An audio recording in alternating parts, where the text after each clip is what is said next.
السلام علیکم ورحمۃ اللہ وبرکاتہ۔ نحمدہ ونصلی ونسلم علی رسولہ الکریم،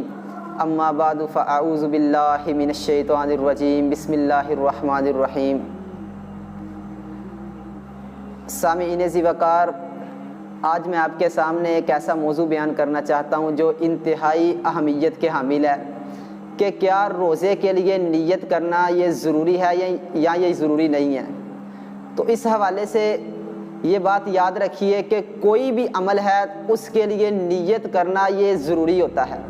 صحیح البخاری کی سب سے پہلی حدیث عمر بن خطاب رضی اللہ تعالیٰ عنہ بیان کرتے ہیں، انما الاعمال بالنیات، کہ نبی صلی اللہ علیہ وسلم نے فرمایا کہ تمام اعمال کا دار و مدار جو ہے وہ نیتوں کے ساتھ ہوتا ہے۔ تو روزہ بھی ان میں سے ایک عمل ہے، تو روزے سے پہلے نیت کرنا یہ لازمی اور ضروری ہے۔ اب یا تو نفلی روزہ ہوگا یا فرضی روزہ ہوگا۔ فرضی روزہ اس کی نیت کرنا فجر سے پہلے طلوع فجر سے پہلے یہ ضروری ہے،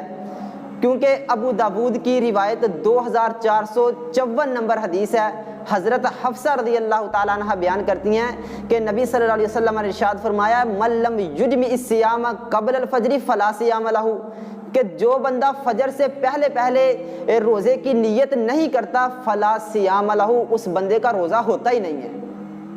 اگرچہ وہ سارا دن بھوکا رہا ہے، کوئی چیز نہیں کھائی، تمام وہ اعمال کیے ہیں جو روزے دار کرتا ہے، لیکن اس نے نیت نہیں کی، فلا صیام لہ، اس بندے کا روزہ نہیں ہوگا۔ اور پھر اس حدیث سے ایک یہ بھی مسئلہ سمجھ آتا ہے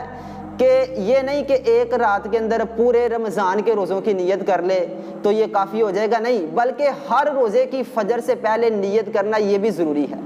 کیونکہ حدیث کے اندر آتا ہے نا، من لم یجمع الصیام، جس نے روزہ رکھنے کی نیت نہ کی، صیام صام یصوم صیامن سے یہ مصدر ہے، تو جس نے روزہ رکھنے کی نیت نہ کی فجر سے پہلے تو اس کا روزہ ہوتا ہی نہیں ہے۔ یہ تو تھی فرضی روزے کی بات۔ اب نفلی روزہ جو ہے اس کے اندر تھوڑی سی گنجائش ہے، اگر بندہ اس کو توڑ بھی سکتا ہے جان بوجھ کر، اور اس کی نیت جو ہے وہ فجر کے بعد بھی کی جا سکتی ہے، اور زوال سے پہلے ہونی چاہیے اس کی نیت۔ اس کے حوالے سے صحیح مسلم کی 1149 نمبر حدیث ہے، حضرت عائشہ رضی اللہ تعالیٰ عنہ بیان کرتی ہیں کہ رسول اللہ صلی اللہ علیہ وسلم ہمارے پاس ایک دن آئے، آپ نے کہا، حل عندکم شیء،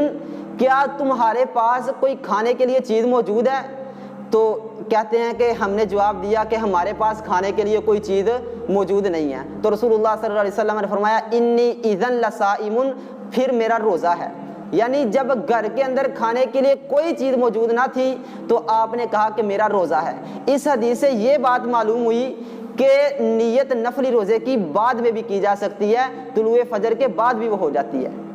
اور حضرت عائشہ رضی اللہ تعالیٰ عنہ بیان کرتی ہیں، ثم اتانا یوما آخر، پھر ایک اور دن رسول اللہ صلی اللہ علیہ وسلم ہمارے پاس تشریف لائے، آپ نے پھر کہا کہ حل عندکم شیء، تمہارے پاس کوئی گھر کے اندر چیز موجود ہے؟ تو ہم نے کہا کہ اہدی لنا حیث، ہمیں حیث عربی زبان میں کہتے ہیں کہ جس کے ایسی چیز کہ جس کے اندر گھی اور اسی طرح پنیر اور اس طرح کی چیزیں ملا کر جو چیز بنائی جاتی ہے اسے کہتے ہیں حیث۔ تو حضرت عائشہ رضی اللہ تعالیٰ عنہ کہتی ہیں کہ اہدی لنا حیث، ہمیں حلوہ جو ہے وہ تحفے کے طور پر دیا گیا، ہدیہ دیا گیا۔ تو ہم نے رسول اللہ صلی اللہ علیہ وسلم کو پیش کیا، آپ نے کہا ارینی ہی، وہ میرے پاس لے کر آؤ۔ ہم نے رسول اللہ صلی اللہ علیہ وسلم کو دیا، آپ نے کہا اصبحت صائما فاکل، آپ نے صبح تو روزے کی حالت میں کی تھی لیکن بعد میں روزے کو توڑ دیا۔ تو اس حدیث سے یہ بھی چیز معلوم ہوئی کہ نفلی روزے کو جان بوجھ کر توڑا جا سکتا ہے، اور اس کی نیت جو سی ہے وہ بعد میں یعنی فجر کے طلوع ہونے کے بعد بھی کی جا سکتی ہے۔ اور صحابہ کرام بھی، کئی صحابہ کرام کے بارے میں آتا ہے، جس طرح کہ ابو طلحہ رضی اللہ تعالیٰ عنہ